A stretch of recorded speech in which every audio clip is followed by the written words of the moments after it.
All right, so welcome back to the Unlearn with Us video series. I am super excited to have Jason Toe with me today. I came across Jason. It was actually not on Twitter. Like, I did eventually see it on Twitter, but a friend of mine, a colleague of mine that I used to work with, who is a math teacher, had posted your blog post. When the minister came out with this big announcement and everybody started to freak out about de-streaming. Is it just math in grade 9, or is it de-streaming grade 9? Well, I think they are saying let's do it in grade 9 because I think there was already a process to make a new curriculum come out in a year. So they were like, well, then that'll be the first one to de-stream because they can just rework their whatever the curriculum doc is right now. Yeah. Awesome. So I immediately read it. My sister's actually a math high school teacher. You're surrounded by math people. I am. That's surrounded. Great. Yeah. I'm social science. Yeah. Totally. I would love someday to see the cross-curricular, but that's a whole other story. But welcome.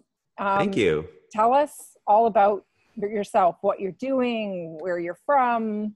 All right. Yeah. So I'm from the Toronto District School Board. So I teach in the northwest corner of Toronto. So I've been there. So I've taught for 12 years. I've been a classroom teacher. I've worked in central positions in the board, but most of my in-class teaching experience has been in the northwest. So I teach math. And really, the biggest thing that I've been trying to do for the last 5 years or so is trying to get the word out about de-streaming. So it's really cool that the announcement came out about de-streaming. But in Toronto, we've been playing around with it in little pockets for a number of years now. And that's where I've really devoted my professional life to doing. So in my school, we do academic only math. And, most recently what I've been doing is trying to include students that have been identified with a mild intellectual disability that, a lot of people are like, well, they can't do academic math. And so I folded, so in my school, we have a class of students that have that identification. And, I just folded in also kind of mainstream students that were in another class. And I was like, oh, let's just a mix and keep the size that, those classes are supposed to be around 16 tops, but mine only had about 12. So I just brought in about 7 or 8. And then we were having a go at it. And then COVID hit. But before that, it was actually going really well. And actually one of my students who has an MID and an autism identification is like one of the top students in the class, and he would have been completely written off and put into a stream that we know that is not really that effective in getting students to post-secondary, and this kid wants to go to college. So anyway, I mean, that's the little bit that I do, and I had to unlearn to get to where I was. So I'm hoping that with all the dialogue now that I threw some blog posts out there, because I think there isn't enough voices from teachers that approve of it. I mean, there's a lot of voices that don't. And so I'm just trying to put in my 2 cents to try and kind of balance the conversation a bit. I think that's amazing. There's not enough of you out there. You know what, honestly, when I put the blog out on Twitter, there's a lot of people that actually agree, so, which is really neat, because I think that because this happened, like de-streaming happened in the 90s as well. And there is this general feeling that it didn't go very well. Right. But there wasn't this level of connectedness, right, that we teachers have now. And so when I go around and I start having conversations with people, I hear from teachers who taught back then that they thought it was great. But there's people in other corners that I'm sure they also thought it was really good, but there was just not that collective voice that said that this was actually a good idea. That it was drowned out by a lot of people, and rightfully so, that it wasn't really well implemented.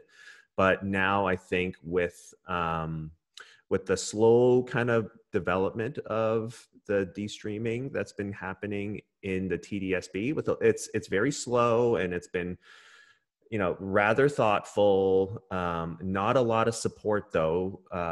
You know, definitely not from the ministry. And the TDSB now has a like a strategic plan that says that we are going to do it. Like that was the intention for a couple of years now, that all of our schools would be going academic in a year or two. And so a lot of schools are already on board and are thinking about it and are able to kind of adjust things as they see fit according to their own local context. So it's not like every school's got to do it the exact same way, because not every school is the same. So yeah, so it's been cool to see that there are actually a lot of people that think this is a good idea, and it just takes a little bit of support and some like forethought.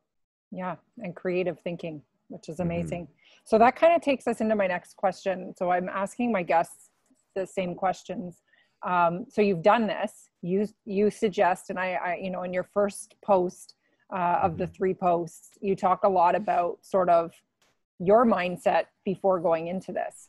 You talked about a specific situation where you told a girl that she should go into applied, and so what is it, you know, if we're moving in this direction, what do teachers need to unlearn? Like what is it that they have to, or like my next question is, you know, what was your own experience with school? Were you a good student? Were you, you know, was that part of your mindset? You know, so what do you think? You know what, it's really, I'll take that part first, because it's a funny story. So I was a high school student in the 90s when they were de-streaming, and I didn't really know that. I mean, I'm just a kid. I don't know any of, you know, what's going on around me. But I was in a de-streamed math class in grade 9, and I took a test in September, and I did it, and, you know, my friends around me did it, whatever. And then I think it must have been a few days later or a week later, some of my friends were gone, and some new kids were in my class. And so what seemed to happen was they streamed the de-streamed classes using this kind of a diagnostic, right? Which I didn't realize was happening. And it was only until, you know, I put 2 and 2 together and talked to some people, and it was like, oh, that's actually what happened. So it's interesting that people, even in a, you know, when you adopt a de-streamed model, that people sometimes are still trying to figure out ways to judge students and try to make the same. And I feel like that's probably one thing that people need to unlearn, is that to think that we are great judges of students' abilities is actually not very true. Like we might see students' readiness levels as being very different. Like I can tell when a student is not as ready to learn math as that other kid is. But to assume that I know their potential and to know that what their math ability is very, very, very different, right? So, and so we're streaming by like readiness. And that is going to kind of I don't know, just by accident, you're going to cap students' you know, career aspirations by putting them into an applied program where, you know, if you just give them a little bit of time or a little bit, you know, just ask a question this certain way, then they'd be just fine. So, you know, I know that teachers care, right? And I know that they want what's best for the students, but I would argue that we're not always the best judge of that. And we need to think long-term, you know, that if we're putting students in certain programs that are not actually a very good decision for them in the long run, but it might sound good and make them feel good in the short term, I think that we'd be doing students a lot of disservice. So that's, if there's one thing you got to unlearn, I think that would be it. Okay. And did you, like, going through school, I'm curious, what math stream did you end up in? I was in the, you know, the advanced stream, right? Yeah. So back in the day, those were the streams, right? Yeah. And but the thing is and I would be the you know, the kid that would be helping the other kids with, you know, getting whatever the concept. So I even when I was in high school, I enjoyed teaching students that didn't get it. And I think that that's where I derived joy from. It's not the content in and of itself that is exciting. It's this, to see the like the light bulbs go off and the satisfaction that people get, right? That's the thing that drives I think really effective teachers, and there are teachers that love the subject area and can do math that's way beyond what I know. And there's a place for people like that for sure. But I think that, in schools, especially where math achievement is not that great, that, we need people that, really want to empower students to, see the untapped potential, so to speak, of their abilities. So yeah, I knew from a young age that I liked it. I didn't actually think about teaching though until I got into university, but I did enjoy it. And then, when I started to think about what career I wanted to do or get into, that was one of the experiences that I was like, oh yeah, I did like doing that. And then, yeah, now it's a full-time gig. Yeah, that's awesome. It's funny you say that because I was in math all the way through high school. And I was often told, I was in the advanced stream, but I was often told that I should be in the general. Mm-hmm. Yes, the general stream. And I was definitely the kid who was asking for help from you. But I had one friend who's brilliant. And it's interesting. I mean, she did not become a teacher. But I often find those who really, like you said, love the math and really get it, they struggle understanding when somebody doesn't get it, Yeah. And yeah, I think a lot of the best teachers are the ones that struggled the most going through school because they understand, right? They get that.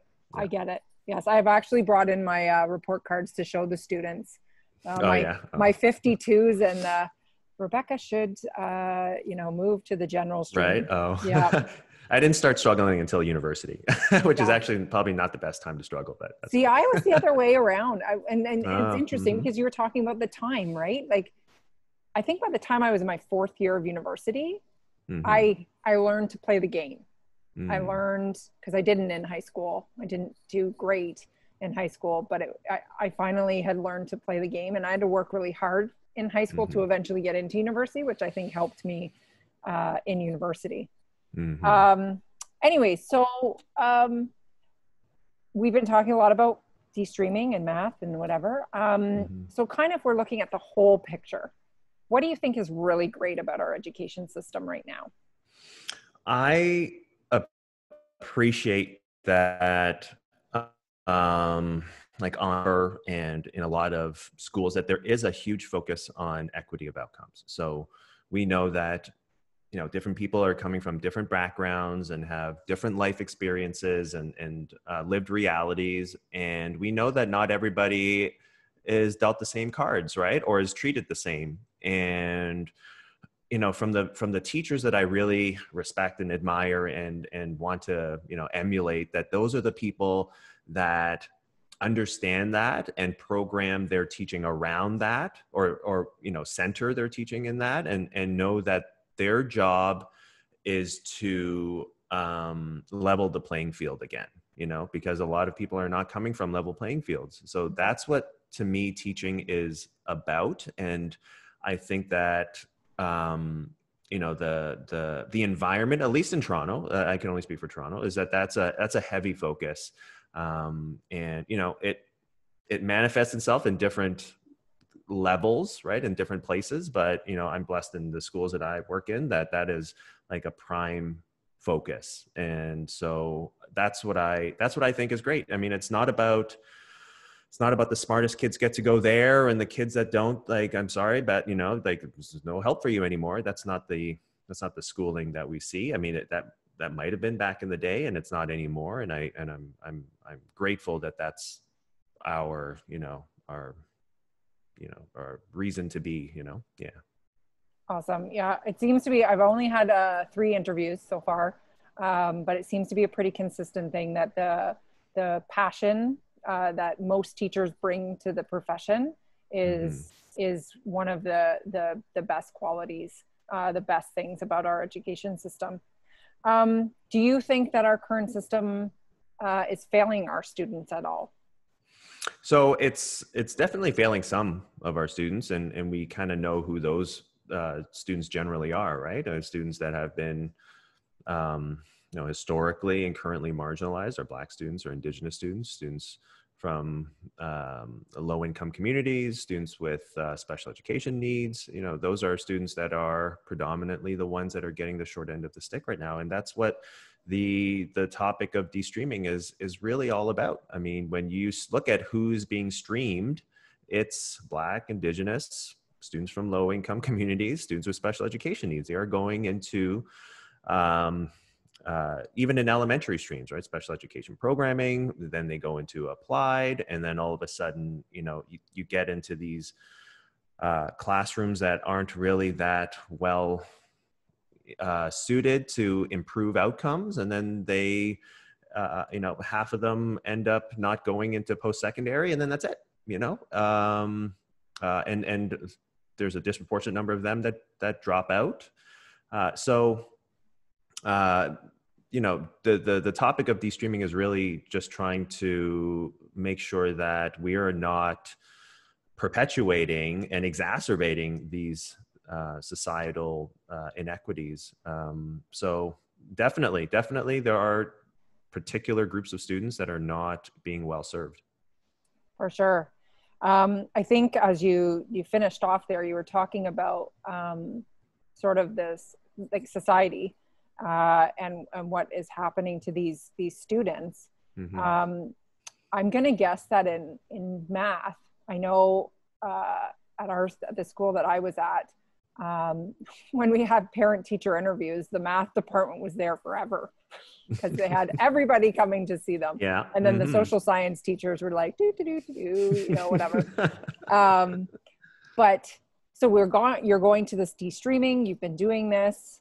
I'm sure there's pushback from parents, but society in general mm-hmm. saying, why do we need to do this? Like what as a society do we need to unlearn to be able to move forward? I think one of the things for sure is that this structure right now is good for some people, right? It totally is. It works for privileged folks, predominantly white families that know how to access resources and know how to navigate a system. So as a society, when we are changing something that works for the dominant culture and group, of course there's going to be pushback. Absolutely. In the community that I work in, I don't think there's very much pushback at all from the parents, because they know they understand where we're coming from. They see marginalization of Black students. They hear stories. They know the stories of certain teachers are saying, oh, you need to actually go to that, like the applied program, like you can't cut it in academic. Like these things happen, and it happens more often in communities where the groups are racialized and are from lower income. So it's a huge problem when also those that are privileged by a streaming structure are also the ones with deeper pockets and louder voices, right? And so when, especially right now with the whole focus of systemic racism and elevating the voices of people in the Black community, right? There was that blackout day, right, on Instagram, right, when everyone was like, you know what, just put the Black on there and start posting and retweeting or whatever the voices of people in those communities, because they haven't been listened to. And it's time that we actually start to center our strategic plans around these people, because they haven't been serviced. So that's where the crux of all of this is the power imbalances that are in our society, and who are the decision makers. So it's tough. Like, I know that in some schools in my board, this is not a problem.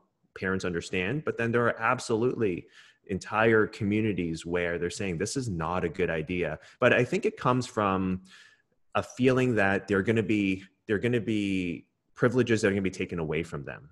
But that doesn't have to be the case, right? When you teach in a de-stream class, yeah, maybe the range of readiness for students is going to be wider, but you can adapt and incorporate different teaching strategies. So I write about that in the blog, right? And so I think the fear and sort of a lack of understanding of what teachers could do really fuels the immediate kind of knee-jerk pushback that people have. Awesome. I couldn't have asked for a better answer there. Thank you so much. Oh, good. If you could change one thing in education, what would it be? There's so many. Yeah, I think kind of going back to what I just said, it's around who makes decisions, right? And I think we're starting to see that. I know in my board that there's a large kind of focus on consultations, and we had an education equity task force that went out a few years ago and really tried to get voice or listen to voices from people that aren't usually heard, and recommendations were made based on those reports. And I think that there is this shift where we're saying that like the majority shouldn't drive the decision making anymore, and that we need to start to hear from other people. So I think that's something that's changing. But right now it's really good, and it's sort of the flavor of the month right now to do this kind of thing. But so I just need to, my hope is that this continues on after all of the, after the news cycle is over, that the attention to, Black voices and marginalized people continue. Wonderful. Oh,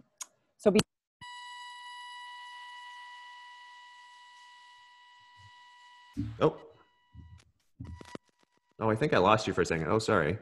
Am I there? Probably. Oh, there you go. Oh, okay. I got you now.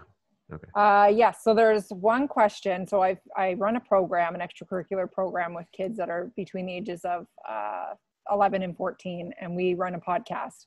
And they came up with a question because our focus is on really understanding our brilliance and our strengths and owning them, because often that can be really hard.